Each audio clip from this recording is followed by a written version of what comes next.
Ուշադրության պատերազմ։ Ինչու է ուշադրությունը 21-րդ դարի ամենաթանկ ռեսուրսը։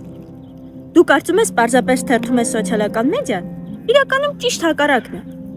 Բարի գալուստ 21-րդ դար, որտեղ նավթն ու ոսկին չեն այլևս միայն ամենաթանկ ռեսուրսը։ Ամենաթանկ ռեսուրսը քո ժամանակն է, քո ուշադրությունը։ Այսօր գրեթե բոլորը պայքարում են քո ուշադրության համար։ Համաշխարհային բրենդները, գաղափարները, մեդիաները, քաղաքական ուժերը։ Սա իրականում Black Mirror սերիալի սցենարն է։ Տեղեկատվական տեխնոլոգիաները ուժեղացնում են տեղեկատվական իշխանությունը։ Ով վերահոսքում է քո լրահոսը, նա է որոշում, թե ինչը նայես, ինչը համարես նորմալ, ինչը համարես կարևոր։ Որքան էլ պարադոքսալ թվա, բայց քո լրահոսը միայն ժամանցի կամ ռելաքսի միջոց չէ։ Յուրաքանչյուր լայք, մեկնաբանություն կամ ռիփոստ որոշակի տեսակի ալգորիթմ է։ Ալգորիթմները ուժեղացնում են այն, ինչին դու ուշադրություն ես դարձնում, եւ այն ուշադրությամբ վաղը ձևավորում ես քո երկրի օրակարգը։